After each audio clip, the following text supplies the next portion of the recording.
Assalamualaikum warahmatullahi wabarakatuh. Bapak Ibu, salam kenal. Channel kami ini kami buat khusus untuk keluarga besar SD dan MI. Karena di dalam channel kami ini nanti akan kami bahas tentang bagaimana cara belajar, cara mengajar, tentang semua mata pelajaran yang ada di SD dan MI. Untuk materi pertama ini kami awali dengan pembahasan tentang kurikulum merdeka, yaitu 3 karakteristik kurikulum merdeka. Secara garis besar, karakteristik dari kurikulum merdeka itu ada 3. Yang pertama nanti ada pengembangan soft skill melalui proyek penguatan profil pelajar Pancasila. Yang kedua adalah nanti akan berfokus pada materi esensial. Kemudian yang ketiga adanya fleksibilitas, baik itu untuk sekolah, untuk guru, dan untuk siswa. Kita bedah satu persatu Bapak Ibu. Yang pertama, karakteristik dari kurikulum merdeka nanti adalah pengembangan soft skill. Kita tahu semuanya bahwasanya skill itu ada 2. Yang pertama adalah hard skill, yang kedua adalah soft skill. Kalau hard skill itu yang berkaitan dengan teknis. Anak bisa mengoperasikan komputer, anak paham mata pelajaran, anak bisa menyanyi, itu adalah hard skill. Tapi kalau soft skill itu berhubungan dengan kepribadian, perilaku, karakter, akhlak, itu termasuk soft skill. Anak berani mencoba, anak bertanggung jawab, itu termasuk soft skill. Nah, soft skill apa yang ingin dikembangkan dalam kurikulum merdeka ini? Pemerintah sudah menerjemahkan, sudah memberikan panduan karakter yang akan dikembangkan nanti dikemas dengan profil pelajar Pancasila, di mana profil pelajar Pancasila ini nanti sudah diterjemahkan ke dalam dimensi-dimensi, ada elemen-elemen, ada sub-elemen, sampai pada alur perkembangan profil pelajar Pancasila. Kemudian bagaimana cara mengajarkan soft skill ini? Soft skill ini atau dalam hal ini adalah profil pelajar Pancasila dibiasakan di semua kegiatan di sekolah. Baik itu kegiatan intrakurikuler, yaitu kegiatan selama kita mengajar di kelas, maupun kegiatan ekstrakurikuler, kegiatan pengembangan minat dan bakat siswa, maupun budaya dari sekolah setempat. Bahkan saking pentingnya pengembangan soft skill ini, pada kurikulum merdeka nanti akan diberikan alokasi khusus untuk pengembangan profil pelajar Pancasila, di mana alokasi waktunya diambilkan 20-30% dari semua mata pelajaran yang ada. Jadi nanti ketika di proyek penguatan profil pelajar Pancasila sudah tidak berhubungan dengan mata pelajaran, tetapi tujuan utamanya adalah bagaimana siswa berkembang karakternya sesuai dengan profil pelajar Pancasila. Jadi fokus dari proyek ini bukan sekedar produknya, bukan sekedar mewahnya, tetapi adalah bagaimana siswa itu nanti berkembang karakternya. Kemudian karakteristik yang kedua adalah berfokus pada materi esensial. Materi esensial itu apa toh? Materi esensial adalah pengetahuan, konsep, atau keterampilan yang dianggap penting dan fundamental. Jadi nanti di setiap mata pelajaran itu sudah dipangkas muatan kurikulumnya 30-40%. Kalau dulu di kurikulum 2013 banyak guru yang mengeluhkan bahwasanya terlalu banyak muatan kurikulum sehingga guru-guru itu harus mengejar target supaya kurikulumnya habis. Tapi nanti di kurikulum merdeka materi disederhanakan. Kenapa disederhanakan? Supaya guru nanti dapat memberikan pembelajaran yang relevan, yang bermakna, yang mendalam melalui pembelajaran aktif. Jadi nanti guru dapat waktu yang cukup lama, cukup banyak untuk menyampaikan sebuah materi, di mana di situ guru nanti punya fleksibilitas bagaimana siswa nanti benar-benar terlibat, bukan lagi hanya sekedar ceramah, hanya sekedar menjejalkan mata pelajaran. Tapi nanti sebisa mungkin pembelajaran yang kita lakukan itu nanti bisa mendalam. Setiap siswa dapat mengalami pembelajaran. Dan yang terpenting adalah di semua mata pelajaran itu bagaimana guru bisa menguatkan literasi dan numerasi siswa melalui pemecahan sebuah masalah.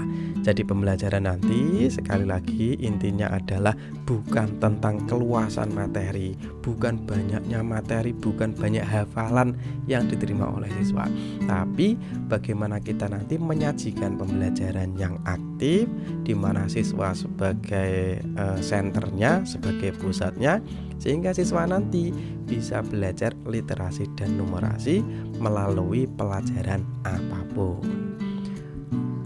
Kemudian karakteristik yang ketiga nanti adalah adanya fleksibilitas. Ini bisa diperoleh oleh satuan pendidikan, bisa oleh guru dan juga oleh siswa. Kami berikan beberapa contohnya Bapak Ibu. Ini adalah contoh fleksibilitas untuk satuan pendidikan. Sekolah itu diberikan fleksibilitas untuk menerjemahkan kurikulum yang ada ke dalam kurikulum operasional satuan pendidikan atau yang biasa dikenal sebagai KOSP. Nanti KOSP itu disusun berdasarkan karakteristik ciri khas dari budaya setempat. Makanya nanti di dalam KOSP itu nanti isinya itu ada beberapa ini. Ada karakteristik satuan pendidikan. Ciri khas dari sekolah saya itu apa toh? Apa yang membedakan sekolah saya dengan sekolah yang lain? Nanti di situ kita gali. Kemudian dari karakteristik itu nanti kita terjemahkan menjadi visi, misi, dan tujuan.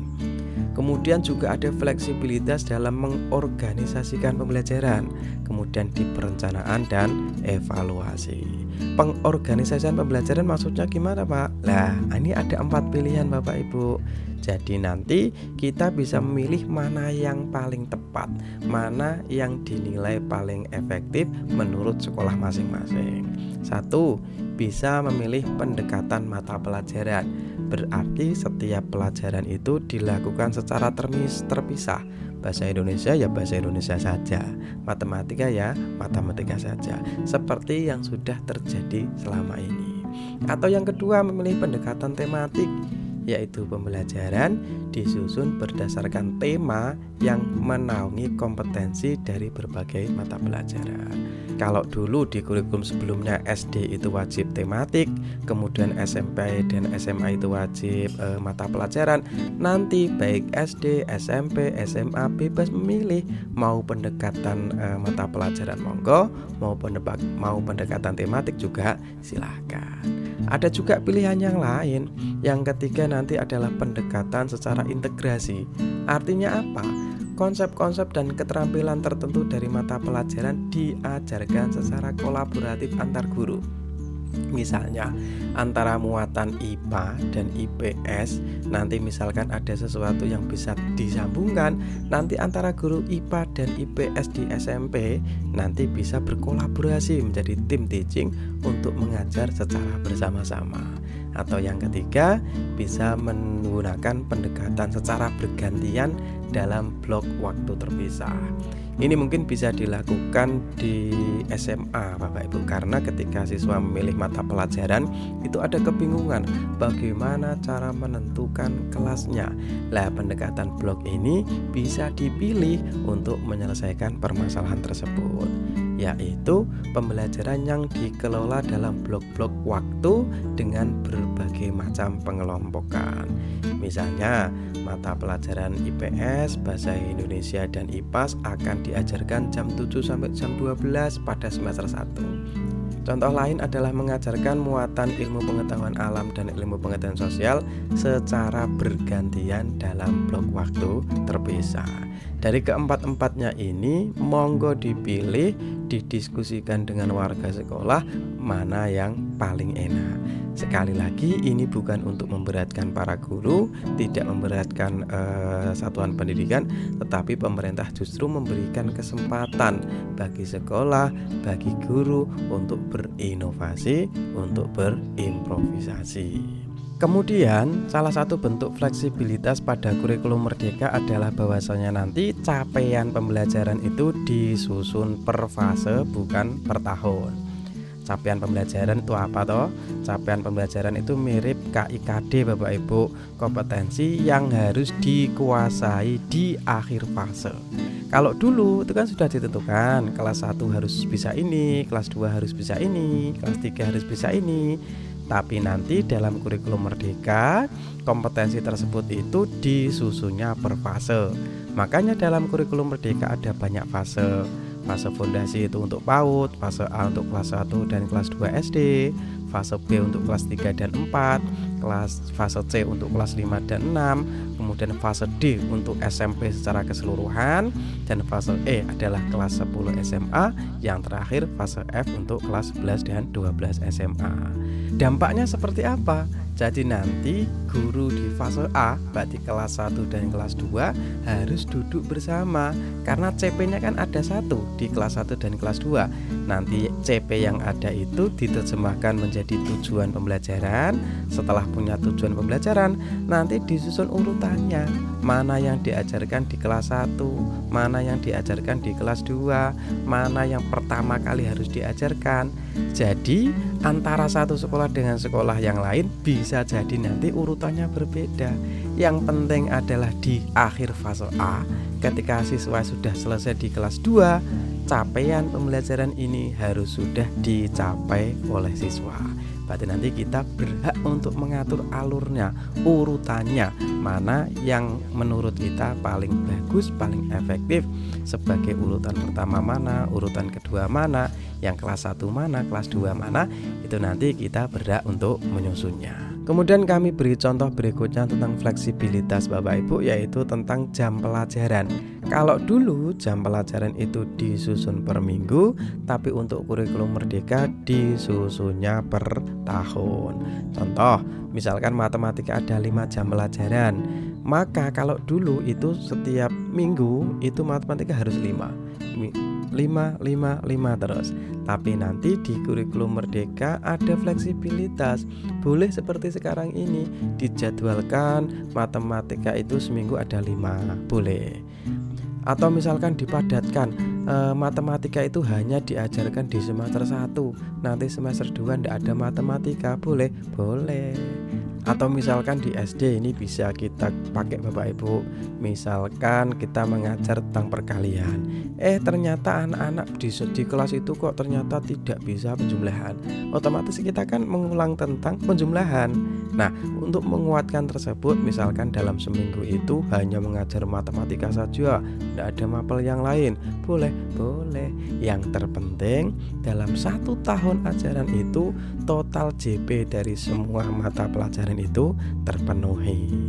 Sekali lagi Bapak Ibu, ini bukan untuk memberatkan tetapi memberikan fleksibilitas. Kemudian contoh berikutnya adalah fleksibilitas yang bisa dipilih para guru. Contohnya yang pertama tentang perencanaan pembelajaran. Guru-guru itu nanti boleh memilih. Kalau misalkan belum bisa membuat modul ajar, nanti bisa memakai contoh yang sudah ada. Atau nanti boleh mengambil contoh terus dimodifikasi sedikit, boleh. Atau yang sudah mampu nanti menyusun modul ajarnya sendiri. Sebenarnya Bapak Ibu, modul ajar itu tidak wajib. Dikatakan oleh Bapak Yogi Anggraina, koordinator pengembang kurikulum tingkat nasional, itu menyatakan bahwa guru itu tidak wajib menyusun modul ajar.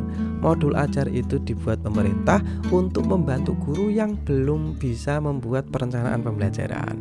Saya nanti ngajarnya apa toh? Saya nanti ngajarnya bagaimana toh lah? Untuk guru yang belum mampu, belum memahami itu, pemerintah menyediakan modul ajar.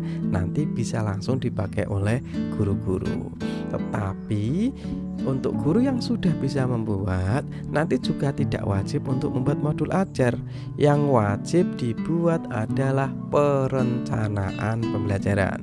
Nah, sekali lagi Bapak Ibu, yang wajib dibuat para guru adalah perencanaan pembelajaran, di mana komponen wajibnya hanya ada 3. 1. Tujuan, 2. Langkah-langkah, 3. Asesmen. Ketika kita mau mengajarkan sesuatu, tentu yang pertama kita harus tahu tujuannya. Saya mau ngajar apa toh? Saya mau mengajar ini itu supaya siswa bisa seperti apa toh? Itu kan tujuannya. Kemudian yang kedua, untuk mencapai tujuan ini langkah-langkahnya seperti apa? Nanti saya mengajar itu langkah-langkahnya urutannya itu seperti apa? Itu yang kedua. Kemudian yang ketiga, ketika saya sudah mengajar, untuk mengetahui bahwa siswa itu sudah paham atau belum itu bagaimana? Itu adalah asesmennya. Jadi sekali lagi Bapak Ibu, intinya kurikulum merdeka itu tidak ingin memberatkan para guru, justru pengen memudahkan para guru. Jadi nanti sekali lagi modul ajar tidak wajib. Yang wajib adalah perencanaan pembelajaran yang sederhana. Boleh 1 lembar, boleh 1/4 lembar, boleh 1000 lembar. Yang penting adalah efektivitasnya untuk mengefektifkan pembelajaran di kelas-kelas. Kemudian contoh selanjutnya, ini adalah contoh fleksibilitas yang bisa diperoleh oleh siswa. Yang pertama, siswa itu nanti berhak untuk memperoleh pembelajaran sesuai kemampuan. Namanya pembelajaran berdiferensiasi. Kami beri gambaran, misalkan kita mengajar perkalian. Tentu di kelas itu ada siswa yang sudah siap materi perkalian. Untuk belajar perkalian, anak itu kan harus paham penjumlahan. Nah, di kelas kita tentu ada anak yang belum penjumlahan. Kalau belum paham penjumlahan, kita ajarkan perkalian, maka tidak akan paham. Di kelas kita juga ada siswa yang sudah paham penjumlahan, siap dengan perkalian. Bahkan mungkin di kelas kita sudah ada siswa yang sudah paham perkalian. Di rumah sudah ikut les misalkan, di rumah sudah diajari oleh orang tuanya misalkan. Nah, kan ada 3 golongan itu. Kalau kita mengajarkannya hanya 1 versi saja, tentu anak yang sudah paham perkalian itu akan bosan. Kemudian anak yang belum paham penjumlahan, tentu mereka akan stres. Makanya kita perlu memberikan pembelajaran berdiferensiasi, pembelajaran sesuai dengan kemampuan siswa masing-masing. Dan fleksibilitas yang kedua nanti, ketika siswa sudah di kelas SMA, kelas 11 dan 12, anak itu nanti bebas memilih mata pelajaran sesuai dengan minat dan bakat masing-masing. Mungkin cukup sekian ya Bapak Ibu. Kalau ada sesuatu yang perlu didiskusikan bisa kirim di kolom komentar. Jangan lupa di like ya Bapak Ibu, di subscribe channel ini. Insya Allah nanti dalam channel ini kami akan menyajikan banyak video yang bermanfaat khususnya untuk jenjang SD. Assalamualaikum warahmatullahi wabarakatuh.